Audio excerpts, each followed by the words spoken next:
Saludos a todos. Estamos agradecidos del Señor por permitirnos crecer en su verdad en la vida que portamos. Son tiempos de intensa luz y de mucha riqueza espiritual. Estamos convencidos que somos guiados por el Espíritu Santo del Señor para el pleno conocimiento del propósito y del diseño eterno. Prepárate para que juntos disfrutemos de la palabra del Señor. Gracias por acompañarnos.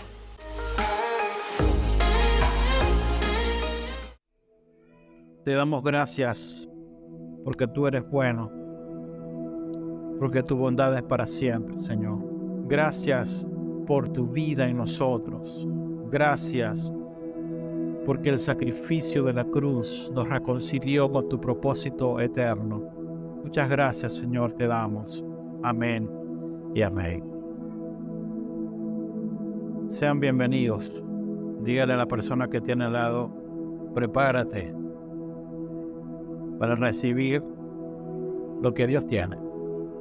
Efesios 5 dice, por tanto, ¿qué dice aquí? Imiten a Dios. Dígalo conmigo. Imiten a Dios como hijos muy amados. Por tanto, imiten a Dios como hijos muy amados. El verso 2 dice, habla primero de imitar a Dios, y aquí está la consecuencia de entender ese imitar a Dios. ¿Para qué vamos a imitar a Dios como hijos amados? Para que lleven una vida de amor. Así como Cristo nos amó y se entregó por nosotros como ofrenda y sacrificio fragante para Dios. Quiero comenzar con lo siguiente. Cuando hablamos de imitar a Dios, voy a poner un ejemplo muy sencillo. Y es que nuestros hijos son imitadores naturales de nosotros, de los padres. Las hijas van a imitar lo que ven de la mamá. Igual los varones. Cuando nos vean a nosotros afeitándonos, a ellos van a querer imitar eso. Van a imitar conductas, van a imitar expresiones, palabras. Esos son imitadores naturales lo que tenemos en la casa. Por lo tanto, quiero pedirle que sea un buen ejemplo y un buen modelo para sus hijos. Sus hijos van a imitar su vida de oración. Sus hijos van a imitar el amor que usted tiene para el Señor, esa entrega para Dios. Por lo tanto, vuelvo a recordar, estamos llamados, los padres, a ser buenos ejemplos para nuestros hijos. Ellos a menudo hacen exactamente lo que nos ven a nosotros hacer o lo que hacen otros adultos más cercanos a nuestra familia. Quiero decirle que una de nuestras mayores responsabilidades es ser el mejor ejemplo para los hijos, para los niños. Porque en especial durante los 5 primeros años de vida, ellos imitarán todo, aprenderán todo lo que nosotros hagamos o le enseñemos. Los primeros 5 años van a absorber todo lo nuestro ejemplo, nuestras conductas. Hay un psicólogo llamado Maurice Daun de la Universidad de Zurich. No sé si se pronuncia bien así, pero leo como está escrito en castellano. Él señala algo interesante que quiero compartir este dato con ustedes. Dice, imitar construye también un sentido de pertenencia. Fíjense cómo lo ve la psicología. Imitar también construye un sentido de pertenencia. Y si lo llevamos a este ámbito en que estamos, el reino del Señor, las palabras de Pablo comienzan a cobrar otro sentido. Si como hijos naturales imitamos nosotros ya adultos de nuestros padres muchas cosas, si lo llevamos al término espiritual, al ámbito espiritual, entendemos que lo que Pablo está diciendo también involucra el sentido de pertenencia que debe haber en nosotros, porque pertenecemos al reino del Señor. Ahora, lo que sucede aquí en esa imitación que se da en nosotros de Dios. Y lo que sucede cuando sus hijos lo imitan a usted es algo que se llama una impronta. Sucede en nosotros una impronta.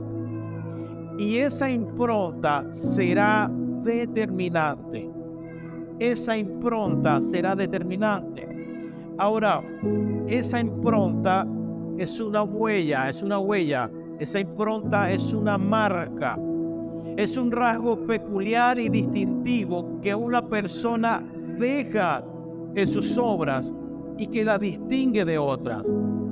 Esa impronta es la palabra del griego carácter. Y esa palabra denota en primer lugar una herramienta que se usaba para grabar en la antigüedad.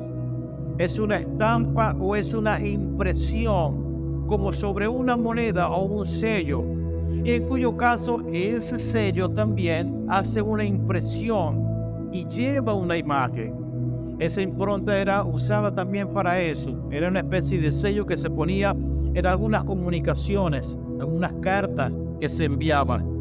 Ahora, esa impronta es la imagen exacta, es la representación fiel de algo. Quiero decirles que cuando vemos en la palabra, imiten al Señor para que lleven una vida de amor, se está llevando a cabo algo importante. Y es que Pablo está diciendo, sean siempre una imagen fiel de Dios. Sean ustedes todos los días una imagen exacta. Sean representantes fieles. Quiero decirle, recíbame esto por favor, que la imitación es una marca, es una huella, es una cicatriz que se produce en lo más profundo de nuestro ser interior. Esa huella, esa cicatriz viene a marcar nuestra vida. Esa vida es Cristo, el que deja en nosotros esa vida, el que deja en nosotros esa marca, esa representación fiel. Quiero decirte que lo que sucedió ya en la cruz, esa vida en nosotros, debió ya haber dejado una huella que es imborrable, pase lo que pase, venga lo que venga. Por eso Pablo, recordándole a Timoteo, le dice, pero el fundamento de Dios está firme, teniendo este sello. Si hablamos de la impronta, y dijimos que también era un sello, dice Pablo a Timoteo, el fundamento de Dios está firme teniendo este sello. Conoce el Señor a los que son suyos. Conoce Dios a los que son suyos, pero dice más, cuando Dios ha improntado nuestra vida, nuestro ser interior, Él dice, conozco a los que son míos. ¿A quién conoce Dios? A los que son sus representantes fieles, a los que reproducen y manifiestan una imagen que es la imagen del Hijo. Conoce el Señor a los que son suyos, conoce Dios a todos aquellos que lo expresan fielmente, a los que son conformados o toman la forma, la imagen y la vida de Cristo. A eso Dios conoce. Y dice más, a los que conoce, dice, apártese de toda iniquidad todo aquel que invoca el nombre del Señor. Mire qué tremendo es esto. Imiten a Dios para que lleven una vida de amor.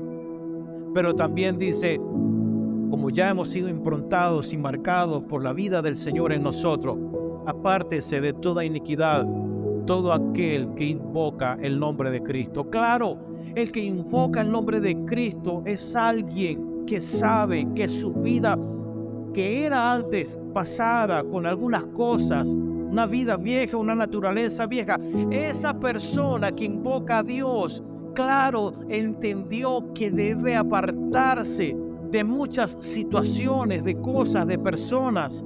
Claro, no estoy diciendo que se vayan a enemistar con alguien, pero hemos sido llamados, el que invoca el nombre del Señor, a ser representante fiel. ¿Con qué? Con su vida, con tu testimonio, con ejemplo claro. Cuando actuemos de acuerdo con esta naturaleza que está en nosotros, cuando actuemos de acuerdo a lo que hay en nosotros, somos y seremos considerados imitadores, representantes fieles de Cristo en la tierra. ¿Cuándo? Cuando actuamos como Él es, cuando somos como Él es. Al ser representantes fieles de Dios, entonces nos convertimos en lo que dice Pablo: imiten a Cristo. Sean como Él, sean como Cristo. Dijo un notable filósofo de la primera iglesia, Clemente de Alejandría, dijo: el verdadero y sabio cristiano practica el ser Dios. Otra vez, el verdadero. Se habla de verdadero porque hay falsos, pero el verdadero y sabio cristiano practica el ser Dios. En otras palabras, tú y yo debemos hacer de Cristo nuestro mayor ejemplo y nuestro modelo. Cuando Pablo habla de seguir el ejemplo de Cristo, de imitar al Señor, de ser representantes fieles, claro, él está usando un lenguaje que ellos conocen bien, los efesios conocen bien, los griegos conocen bien. Y cuando habla de ser fiel imitador, imitación es una palabra del griego que es mimesis. Esa palabra era lo más importante para aquel que estaba aprendiendo algunas cosas, algunas habilidades, algunas destrezas, sobre todo en el aprendizaje de ser un buen orador. Esa persona sabía y entendía perfectamente el ser un buen imitador. Los maestros de la retórica, es decir, los maestros que enseñaban las reglas, los principios de lo que es el arte de hablar, de escribir de manera elegante, enseñaban que el aprendizaje de la oratoria dependía de tres cosas: teoría, imitación y práctica. Por eso él tiene que hablar de esta manera, porque ellos conocen. Cuando dice imiten al Señor, cuando Pablo les habla y les muestra esta figura, le está diciendo: debe haber conocimiento, debe haber una imitación, pero también debe haber práctica. Es lo mismo que Pablo nos ilustra y nos deja hoy a nosotros. Tú y yo necesitamos el conocimiento, necesitamos la representación, la imitación y poner en práctica todo lo que el Señor nos habla. ¿Por qué? Por causa de haber sido amados por Dios. Por esa causa es que debemos cada día tener el conocimiento, avanzar en el conocimiento. Cuando yo tengo el nuevo conocimiento, comienza la representación, la imitación, y cuando eso está dentro de mí, todo lo que yo refleje será lo que está dentro de mi corazón. La práctica, mis hechos, mis decisiones, todo será producto de lo que ya se instaló en mi interior. Por eso Santiago nos advierte, nos recuerda. Dice: no se contenten solo con escuchar la palabra. Es decir, no solamente la teoría es necesaria, el conocimiento es necesario. Dice: no solo se contenten con escuchar la palabra, porque el que tiene la información, el que tiene la teoría, dice, a sí mismo se engaña, y termina diciendo: llévenla a la práctica. Necesario es tener conocimiento, sí, pero más que un conocimiento necesitamos tres cosas: el conocimiento de la palabra, necesitamos la imitación de Dios y necesitamos practicar, manifestar lo que está dentro de nosotros. Necesitamos eso, amados. Ahora, esta imitación, esta representación es por causa de la vida verdadera que ya está en nosotros, que ya está en nosotros. Imiten a Dios. ¿Quiénes? Los que tienen vida eterna, los que saben que tienen una nueva vida, los que saben que fueron rescatados de una manera contraria como vivíamos antes. Ustedes, los que fueron perdonados, los que se les impartió una nueva naturaleza, para ustedes lleven en práctica, hagan lo posible. Consideren que por causa de la vida eterna que hoy tenemos, esa será nuestra manera de vida todos los días. Imitar y representar fielmente al Señor. Dice, hablando el apóstol Pedro, sino como aquel que os llamó es santo, sed también vosotros santos. ¿En qué? En toda vuestra manera de vivir. Vemos a Jesús, el Cristo, siendo santo. No hubo un mal pensamiento nunca en Jesús. No hubo falta, porque dice la palabra que fue un hombre en el cual no se le halló pecado. No hay pecado, no hubo pecado en Jesús. ¿Por qué? Porque entendió su naturaleza, su procedencia. Soy santo. Es lo que hoy debemos entender también. Seamos santos en toda vuestra manera de vivir, porque está escrito: sed santos, porque yo soy santo. Claro, cuando hablamos de santidad y cuando hablo de ser santo, no lo vamos a reducir solamente a un lenguaje básico. El que es santo es el que no se equivoca, el que no tiene pecados, el que es perfecto, entre comillas. Eso no es santidad. Cuando la palabra nos llama a ser santos, no nos llama a que no te equivoques nunca, porque voluntaria o involuntariamente vas a tener situaciones, a lo mejor vas a fallar, pero no está hablando de santidad. Sería muy básico el quedarnos con que el que es santo es el que viene a la reunión, es el que participa, es el que no hace cosas malas. No, es mucho más que eso. Cuando la palabra dice sé santo porque yo soy santo, porque Dios a ti te santifica por Jesucristo, es que ahora tú sabes que eres santo porque eres propiedad exclusiva de Dios. Eres propiedad exclusiva de Dios. Y cuando algo es exclusivo, le pertenece a uno solo. Tú le perteneces a uno solo, a Cristo. Por lo tanto, en esta vida no hay lugar para otras cosas que no sea la vida de Cristo. Por eso somos santos. Por eso eres santo. Me dice amén. ¿Usted es santo, sí o no?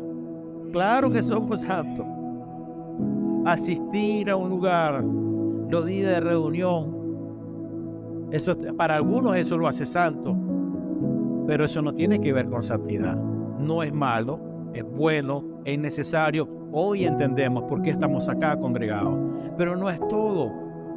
Cuando se le enseña a la gente que la santidad depende de hacer, venga el domingo, venga el miércoles, o los días de reunión, o haga esto, o participe, estamos dejando de lado lo más importante, estamos perdiendo la esencia. Como dijo un pastor que conozco, nos estamos comiendo el papel y dejamos el caramelo.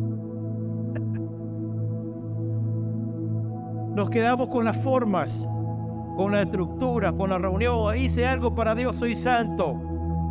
No, ser santo es que todos los días imito a Dios, todos los días lo represento, todos los días lo llevo a la práctica, todos los días rindo mi vida, todos los días rindo mis pensamientos, todos los días rindo mi mundo interior a Dios.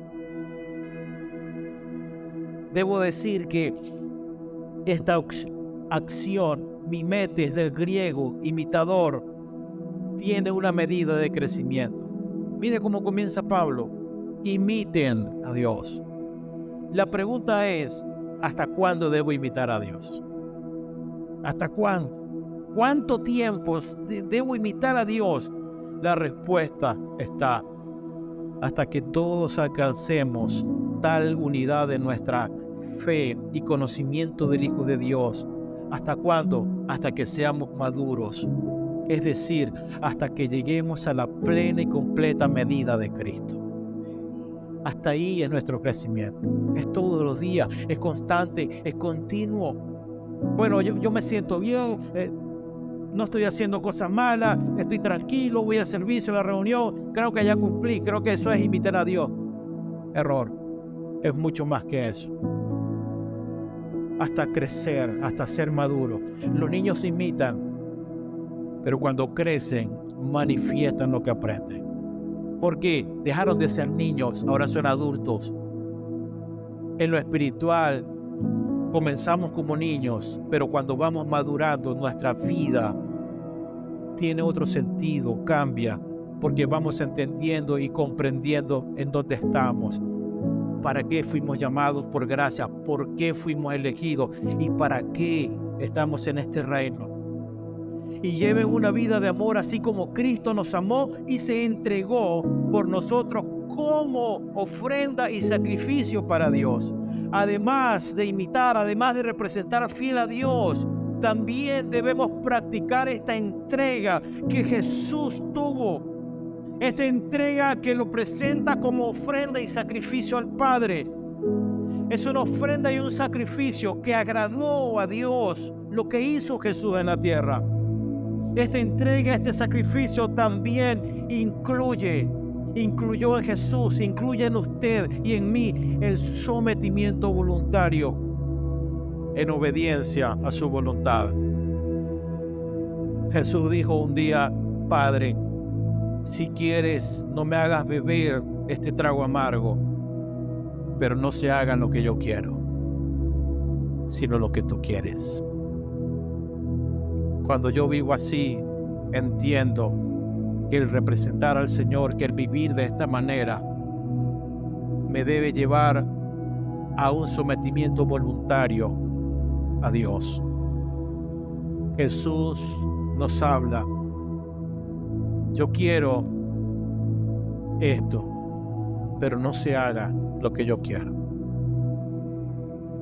Hágase tu voluntad. El problema es que a veces queremos que Dios cumpla lo que yo deseo, porque no me gusta someterme a su voluntad, porque su voluntad a lo mejor me parece que no es tan buena. Hágase, Señor, lo que tú quieres, no lo que yo quiero. Son palabras fuertes, son palabras difíciles de decirle al Señor: Señor, hágase tu voluntad. Estamos diciendo palabras tremendas, pero hasta ahí nosotros tenemos que llegar, el reconocer esto. Señor, no es lo que yo quiero vivir es como tú quieres. ¿Sabe? Usted y yo podemos ofrecer un sacrificio agradable cuando permanecemos rendidos al Señor y a los demás. Eres un sacrificio agradable cuando eres capaz de amar, de perdonar a otros. Eres un sacrificio agradable cuando eres capaz de perdonar las calumnias, de perdonar la maldad de otros hacia ti. Si vemos a un Jesús en una cruz, está recibiendo todo el castigo de lo que no mereció, pero sin embargo vemos a un Jesús en la cruz diciéndole: Padre, no le tomes en cuenta su pecado, lo que están haciéndome.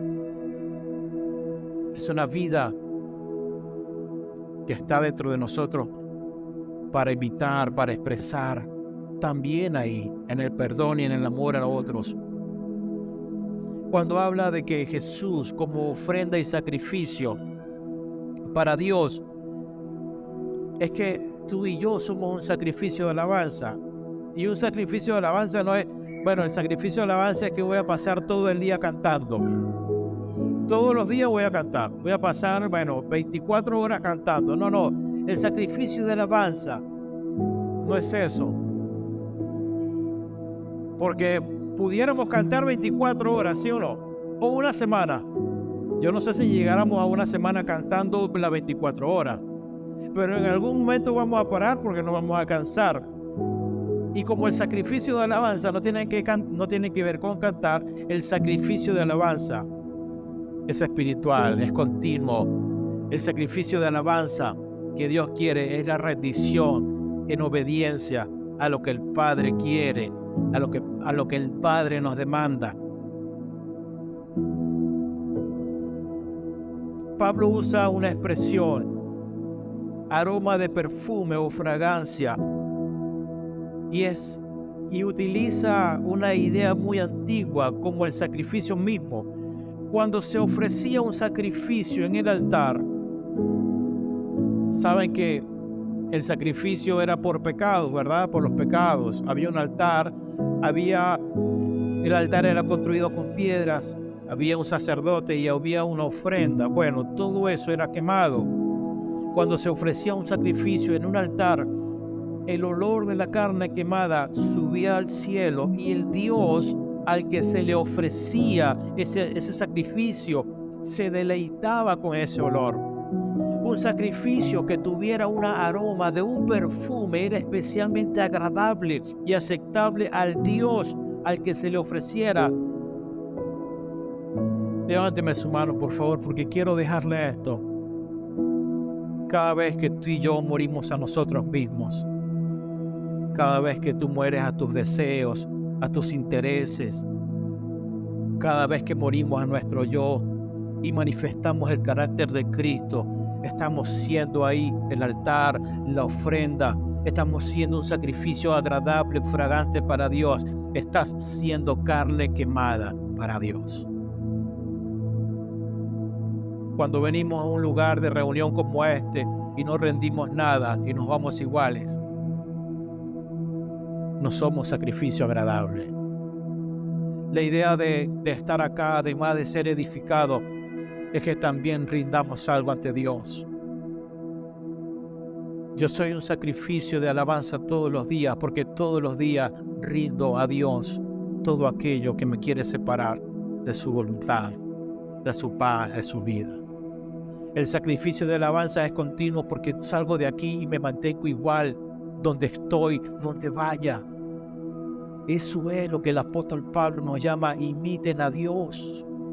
Imiten a Dios.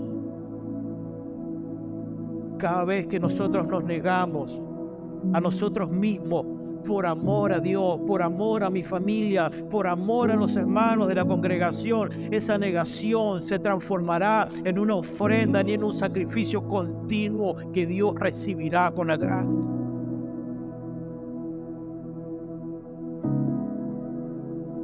Cada vez que morimos nosotros para que Él siga creciendo, Dios recibirá y percibirá tu vida como un grato olor. El olor de la carne quemada, del sacrificio en obediencia a Dios, era lo que Dios quería.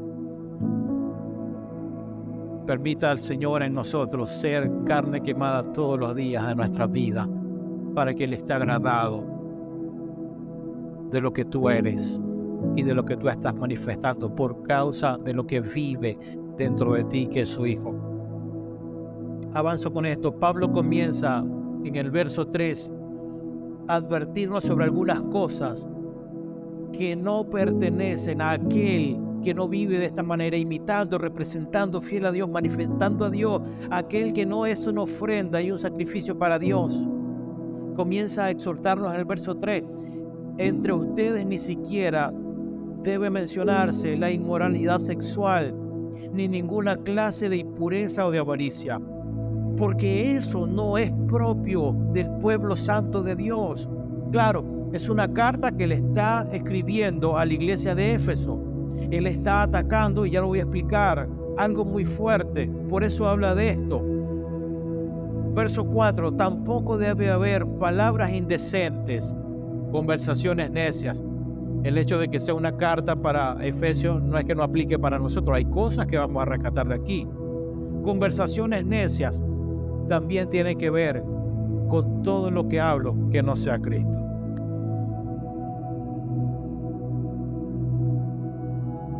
Dice, no, que no hayan palabras indecentes ni chistes groseros, todo lo cual está fuera de lugar.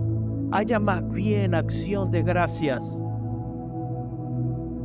porque pueden estar seguros de que nadie que sea avaro, es decir, idólatra, inmoral o impuro, tendrá herencia en el reino de Cristo y de Dios. Claro,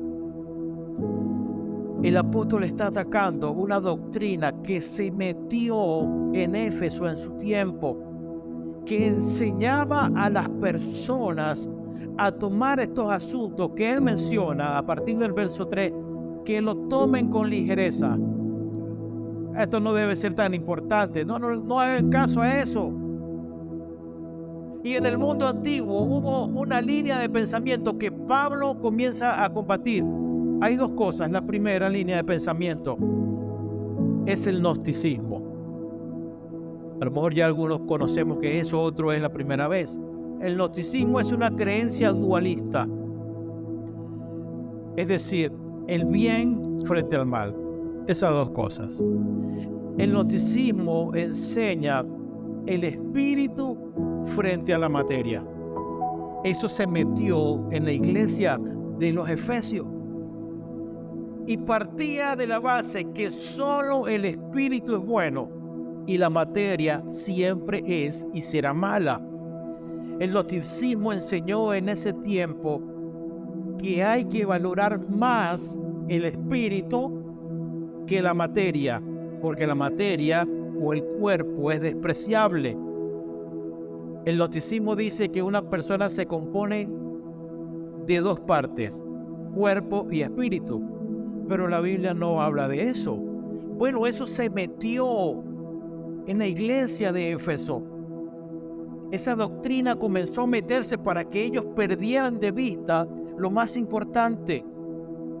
En ese punto de vista de esta mala doctrina, lo que importa es tu espíritu. Tu cuerpo no es tan importante. Y ellos pasaron, esos gnósticos pasaron a defender que no importaba lo que tú hicieras con tu cuerpo. No, valora lo espiritual, eso sí. Lo que tú hagas con tu cuerpo no importa. Eso no influye en nada. Cumple tus deseos más oscuros, tus caprichos. Lo más importante es el espíritu que está dentro de ti. Los pecados corporales, eso no importa. Para el gnosticismo era así. Porque era un asunto más de espíritu que de cuerpo. Y Pablo tiene que enfrentarse con eso y enseñar y afirmar que todo es importante, que el ser humano es espíritu, es alma y es cuerpo. Y él tiene que corregir a la iglesia. Ustedes antes vivían de esta manera, desde el verso 3, que no haya esto otro, que no haya impureza, avaricia, que no haya inmoralidad sexual, que no haya conversaciones necias, que no suceda esto entre ustedes, porque eso se metió para contaminarlos y desviarlos de una sincera fidelidad a Cristo, de una representación de Cristo. Y Pablo en Corintios, en la primera carta a los Corintios nos dice: ¿no saben ustedes que son templos de Dios y que el Espíritu de Dios habita en ustedes? Echamos por tierra esa mala doctrina. Primera de Corintios 3:16. ¿No saben que ustedes son templo de Dios y que el Espíritu de Dios habita en ustedes? Verso 17. Si alguno destruye el templo de Dios, él mismo será destruido por Dios. Levante su mano, porque el templo de Dios es sagrado. ¿Cuál es el templo? Dice, y ustedes son ese templo. Ustedes son el templo. Ya sabemos que el templo no es esto, no son las estructuras físicas. Entonces el gnosticismo se metió, no importa el templo. No, cuida tu espíritu nada más. Vive como quieras, eso no importa. Pero hoy la palabra nos recuerda que antes, en el antiguo pacto, había un lugar construido para que Dios venga y se manifieste. Pero después de la cruz es mejor. Tú eres el templo. Yo soy la casa. Yo soy el altar. Yo soy la habitación. Verso 6. Le sigue diciendo Pablo, y aquí comienza la segunda cosa que comienza a atacar. Primero el gnosticismo, y la segunda cosa viene aquí, dice que nadie los engañe con argumentaciones vanas, porque por esto viene, por las argumentaciones vanas, por las malas doctrinas, por las malas enseñanzas, por esto viene el castigo de Dios sobre los que viven en la desobediencia. Así que no se hagan cómplices de ellos. Ahora este ataque para sacar la iglesia de ese imitar a Dios, de representar a Dios, vino desde dentro de la iglesia. De afuera de la iglesia había una doctrina perversa, ya lo vimos, pero desde dentro de la iglesia comenzó esto y Pablo tiene que advertir esto. Hubo algunos dentro de la iglesia que pervirtieron la doctrina de la gracia. Hay un extremo dentro de la misma iglesia, sucede el otro extremo, la doctrina de la gracia. Esa doctrina que surgió de algunos sostenía que la gracia de Dios es la cosa más maravillosa del mundo. Hasta aquí coincidimos, hasta aquí estamos bien. Pero la segunda cosa que pervirtieron de la gracia es, si la gracia de Dios es la cosa más maravillosa, sigamos pecando. Porque cuanto más pequemos, abundará la gracia. Y este es un extremo peligroso en que hoy también muchos han caído.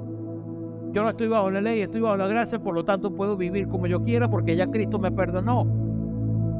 El pecado no importa, porque si yo peco, de todas maneras Dios me va a perdonar. Son posturas que se mantuvieron ahí cuando Pablo, a los Efesios. Y hay gente que hoy piensa de esa manera. El pecado no importa, si peca Dios te va a perdonar. El pecado es algo pasajero, porque la gracia le ofrece una oportunidad al pecado para manifestarse y después para recibir perdón. Pablo tiene que enfrentar este argumento insistiendo en que la gracia no era solo un privilegio y un don. Es que la gracia es una responsabilidad y es una obligación que nos hace vivir conscientes de lo que somos ahora. Amados, no solamente somos el recipiente, somos los receptores de la gracia. Es que por estar en la gracia tenemos mucho más responsabilidad de vivir de acuerdo no a mis deseos, sino de acuerdo a lo que Dios desea.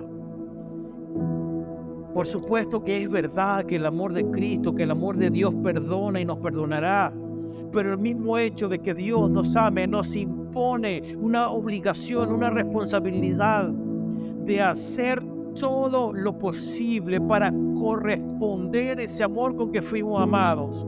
Recibimos perdón de pecados, sí, recibimos tantas cosas de gracia, por su gracia. Ahora, cuando yo recibo algo que no es porque lo haga, sino porque es una dádiva, es un regalo, es un don, mi obligación, mi responsabilidad es corresponder a ese amor con que fui amado, sin importar los defectos, porque Dios nos amó, no tomando en cuenta nuestras transgresiones. Cuando estábamos muertos en delito y pecado, Él nos amó y nos dio vida juntamente con Cristo. ¿Cómo voy a vivir? Voy a vivir comprometido, correspondiendo a eso que recibo. Pero no lo voy a dar cuando puedo, cuando tengo ganas o cuando me siento bien. Es que debo corresponder a esa medida de amor que incluye, cuando yo correspondo a esa medida de amor, incluye sacrificar incluso todo lo que yo quiero. Porque si Dios como Padre sacrifica lo único que tiene a su Hijo por amor y lo entrega todo, no espera menos de nosotros.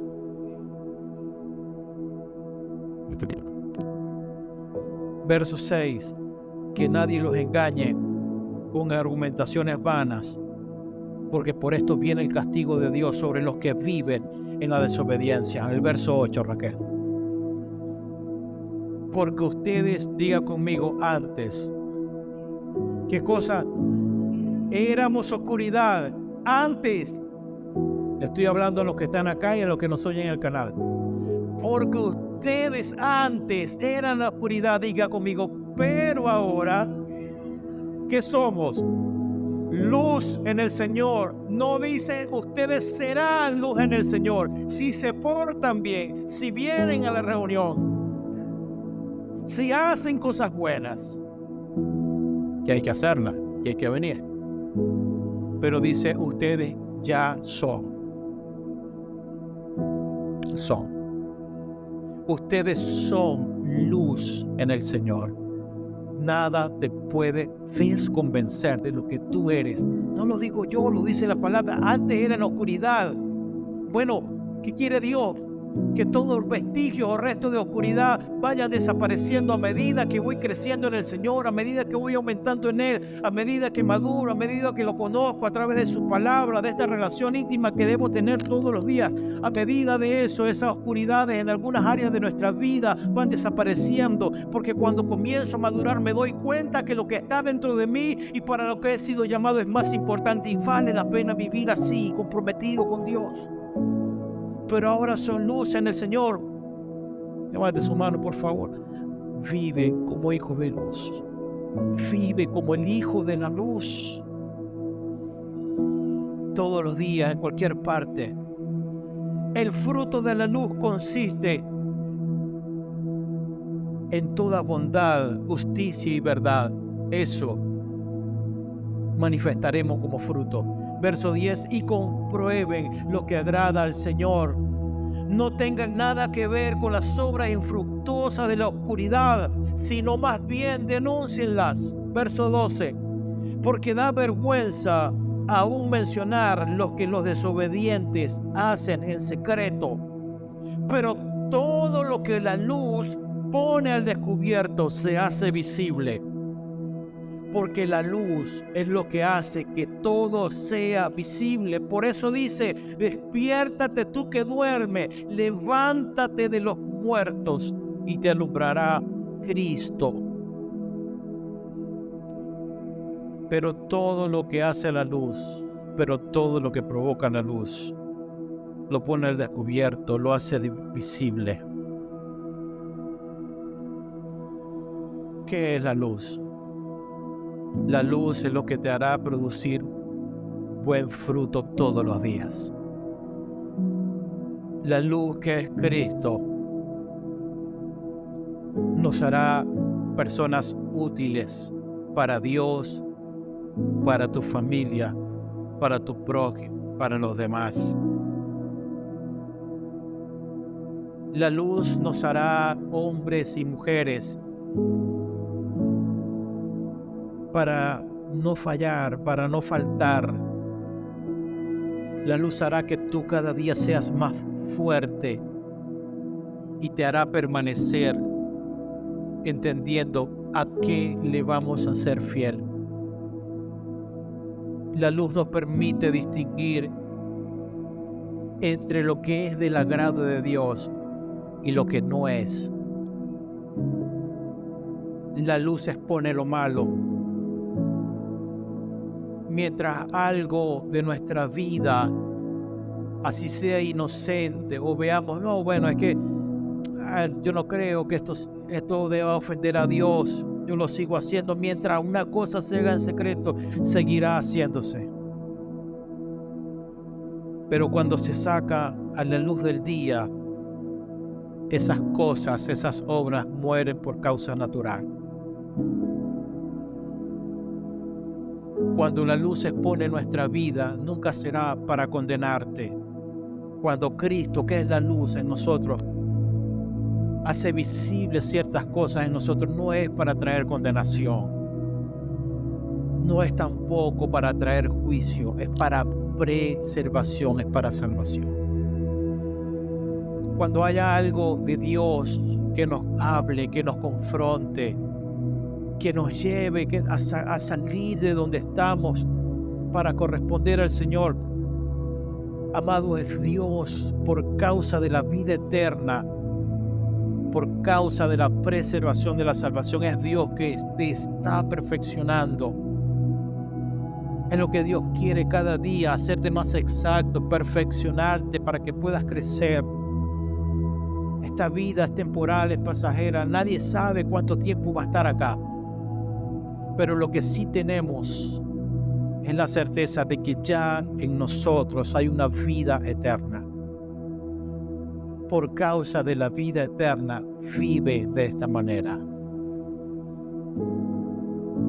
Cuando estés en tus momentos de soledad, de intimidad, expon tu vida al Señor, a la luz. Señor, esta es mi vida. ¿Qué cosas debo reconocer?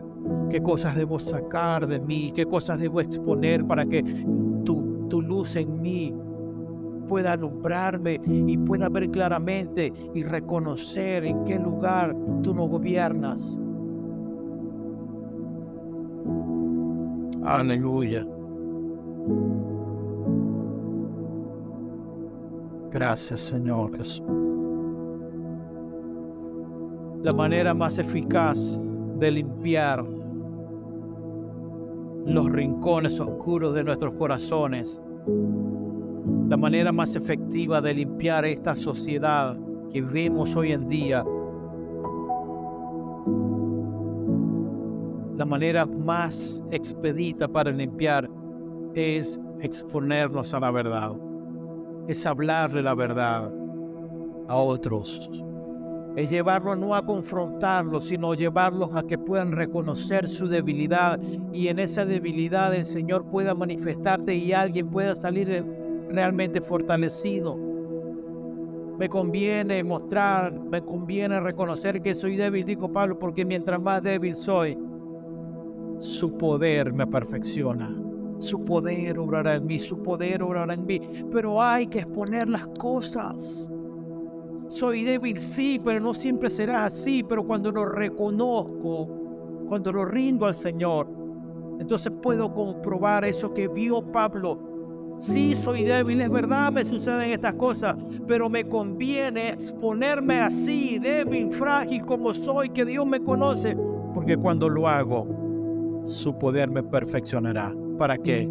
Para no caer, para no fallarle, para serle fiel a Él, al que me llamó. Dice Juan, pero si confesamos nuestros pecados, podemos confiar, escúchame, si confesamos nuestros pecados, podemos confiar en que Dios, que es justo, nos perdonará nuestros pecados y nos limpiará de toda maldad. ¡Wow! ¡Qué bueno! ¡Qué grande es Dios! Pero debe haber en nosotros esa determinación de vivir de esta manera. La luz de Cristo, repito, no trae condenación. La luz de Cristo trae sanidad a nuestro interior. Cuando algo no está bien y reconocemos, Dios te sana, Dios te limpia, Dios te perdona. Verso 15, así que tengan cuidado de su manera de vivir. No vivan como necios. Es decir, no vivan como los que se equivocan todos los días y persisten en seguir equivocándose y en seguir viviendo de esa manera. No vivan como necios, tengan cuidado, sino vivan como sabios. Verso 16, aprovechando al máximo cada momento oportuno, porque los días son malos. Claro, cuando se habla de que los días son malos, es otra razón por la que es importante caminar sabiamente. Jesús habló de un tiempo en el que muchos falsos profetas se levantarán y engañarán a muchos. Y por haberse multiplicado la maldad, el amor de muchos se enfriaría. Cuando habla de los tiempos malos, es que siempre habrá gente que quiere pervertir y dañar y contaminar y diluir el evangelio, la verdad de Dios. Los días son malos no es que cada día es malo porque en sí es malo, no. Es porque debemos aprovechar, ya que nosotros fuimos rescatados y estamos en la verdad, vivir así para Dios. Son malos en el sentido de que habrá gente mala, impía, que no aprovecharán el tiempo para vivir como Dios quiere. No se emborrachen, no sean insensatos, sino entiendan cuál es la voluntad del Señor. Al contrario, sean llenos del Espíritu cuando habla de ser llenos del Espíritu, es algo continuo. Es verdad, ya recibimos, ya está en nosotros el Espíritu Santo. Pero como estamos siendo perfeccionados cada día, habrá que reconocer en qué áreas necesito que el Espíritu, su Espíritu, intervenga en mí. Anímense unos a otros con salmos, himnos y canciones espirituales. Canten y alaben al Señor con el corazón, dando siempre gracias a Dios el Padre por todo, en el nombre de nuestro Señor Jesucristo.